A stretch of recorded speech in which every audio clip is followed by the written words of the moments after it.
जानकी से।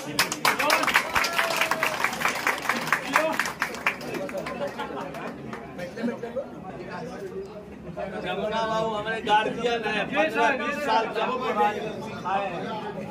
मिश्रा जी ईटोन, भूषण मिश्रा जी ईटोन।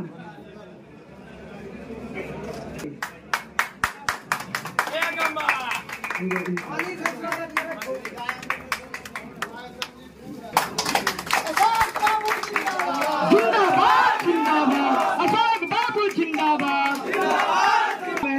कैसा हो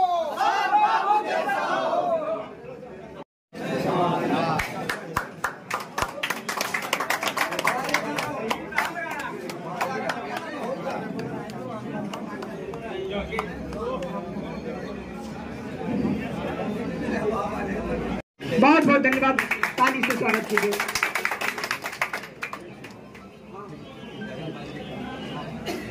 डॉक्टर मनीष कुमार जी, डॉक्टर मनीष कुमार जी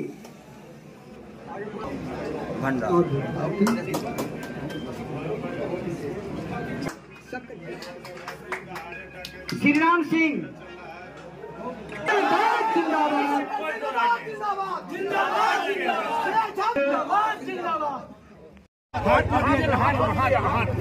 अभी आइए, हाँ पकड़िए उनको दीजिए।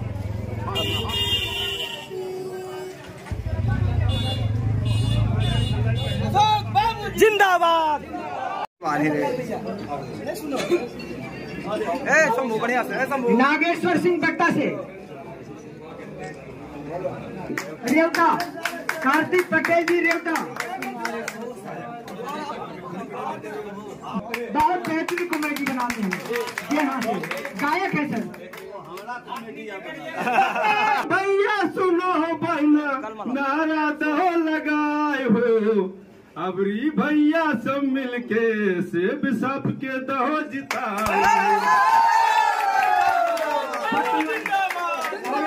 गाना गा रहे हैं, बहुत जल्द कल से परसों आ जाएगा मार्केट में।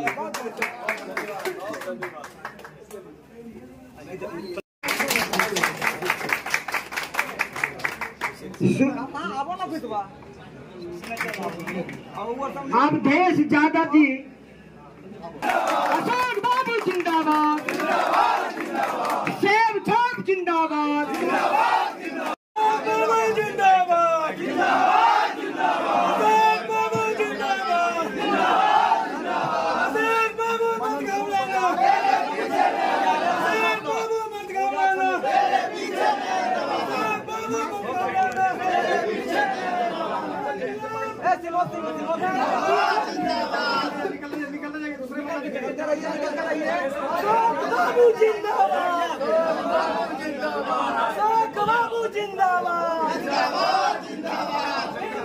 आप सभी साथियों से आग्रह है कि आप लोग समय को देखते हुए काम करें।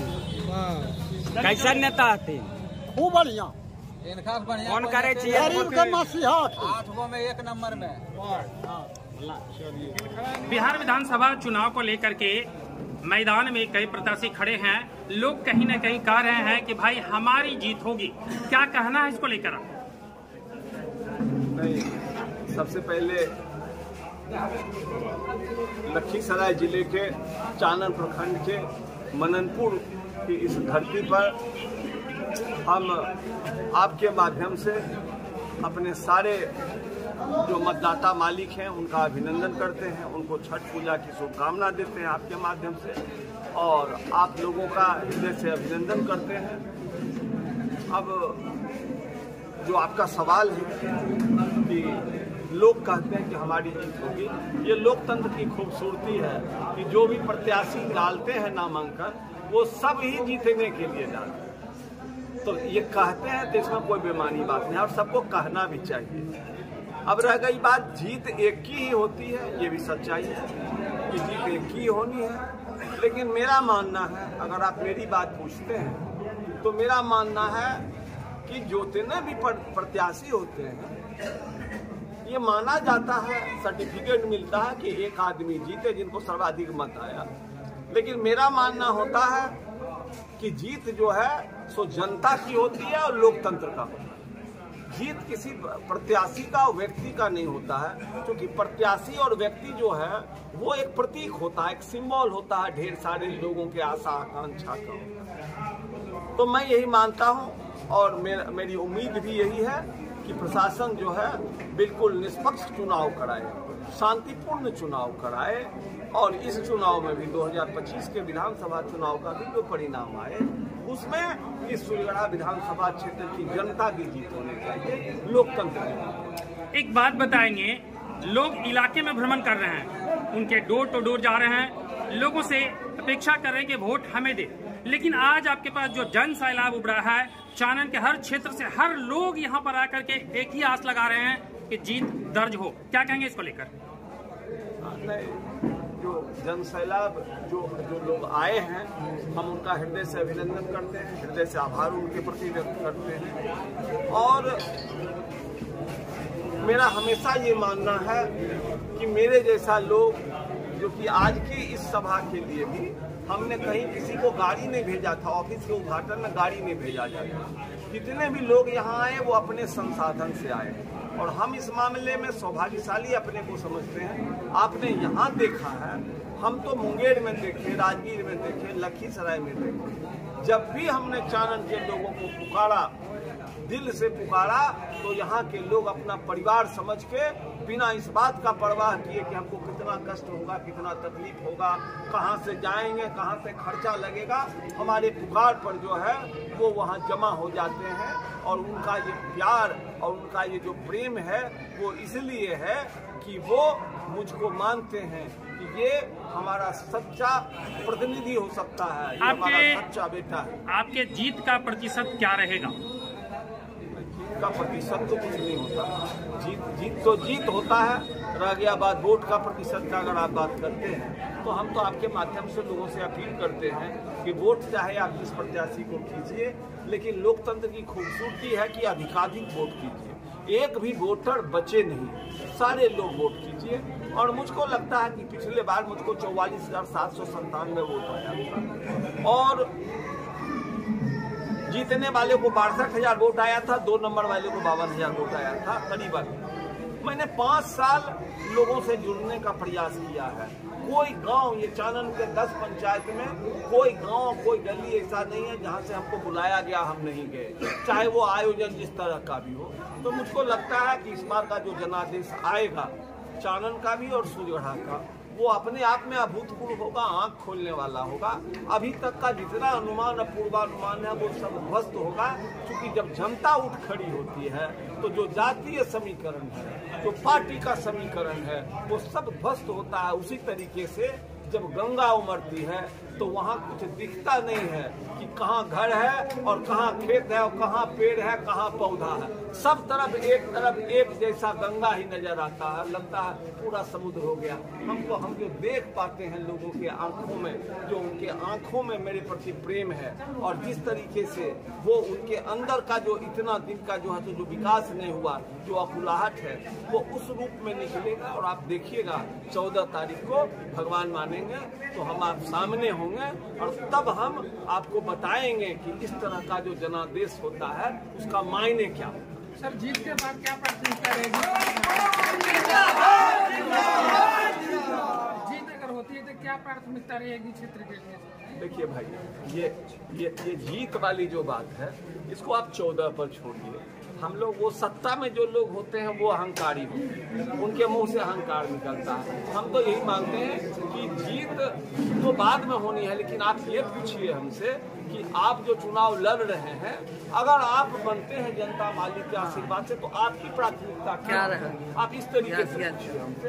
तो अगर आप इस तरीके से पूछते हैं हमको तो हमारा तो जो हम अपने भाषण में अभी बोले और जो हमेशा बोलते हैं, हमारा तो एकमात्र प्राथमिकता होगा कि ये जो सुरगढ़ा विधानसभा क्षेत्र है, इसमें जो विकास का जो पैरामीटर है, उसका जो बेसिक चीज है, शिक्षा, स्वास्थ्य और रोजगार, ये 3 चीज पर बहुत प्रमुखता से ध्यान देने की जरूरत है। और ये कहना नहीं होगा कि पिछले 20 साल के शासनकाल में, जिसको हम कहते हैं कि बिहार में विकास की राजनीति शुरू हुई है, पता नहीं क्यों हमारा सुलगढ़ा विधानसभा क्षेत्र पीछे रह गया।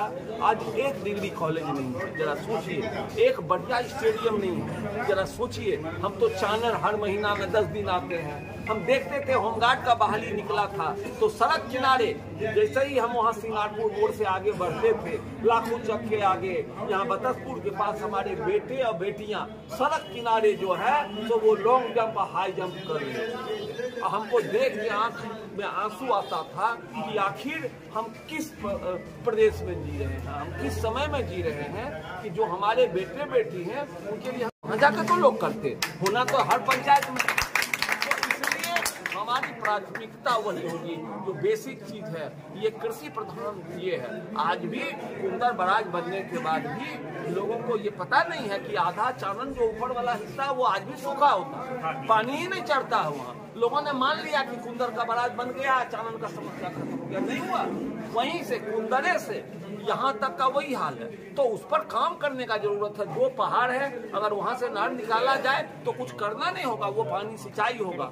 यहाँ बढ़िया कम से कम 1-2 कोल्ड स्टोरेज होना चाहिए। ढेर सारे किसान हमारा वो कहते हैं, पूरे सुलगढ़ा विधानसभा क्षेत्र में आज की तारीख में 1 कोल्ड स्टोरेज है और ये कृषि का क्षेत्र होता है। यहाँ धान का प्रचुर मात्रा में पैदा होता है, बड़ा धान का मिल लगना चाहिए। ढेर सारा जमीन यहाँ पड़ती पड़ा हुआ है, जो पहाड़ी जमीन है, सरकार उसको अलॉट कर सकती है। तो भाई हमारा तो प्राथमिकता लोगों के जीवन से जुड़ा हुआ होगा। और हम इस बात को विधानसभा चुनाव में, चूंकि भाई हमको अपना फंड जो है सो ठेकेदारी अपने नहीं करना, फंड बेचना नहीं है। हमको अपने लिए सरकार का कोई पैसा नहीं चाहिए। अगर वेतन भी मिलेगा तो जो खर्चा होगा उसके बाद हम वो जनता को ही लौटाएंगे। हमको जितना भगवान दिए हैं उतने में हमको संतोष है। हम तो वैसे रोज खर्चा करते हैं, आज तो हमको कहीं कुछ नहीं मिलता है। और हम जब भी सत्ता और शासन के साथ भी रहे तो हम आप लोगों को माध्यम से बताते हैं, चानन हमारे लिए अछूता नहीं है। 20 बरस से हम चानन आ रहे हैं, हमने कभी भी किन्हीं का भी कोई काम हुआ हो, हमने 1 पैसा किन्हीं को लगने नहीं दिया। इस तरीके से दलाली की संस्कृति नहीं थी कि हर ऑफिस का रेट बन गया। तो हम तो वो काम करते रहे और हम चाहते हैं कि जो कोई भी जनप्रतिनिधि बने, जैसा भी जनप्रतिनिधि बने, उसका मुख्य रूप से जिम्मेदारी जो है वो लोक होना चाहिए, जनता होना चाहिए। उसके बाद पार्टी है, उसके बाद नेता है, उसके बाद विधायकी है। पहले हर हालत में जन आगे होना चाहिए। आजाद बाबू जिंदाबाद।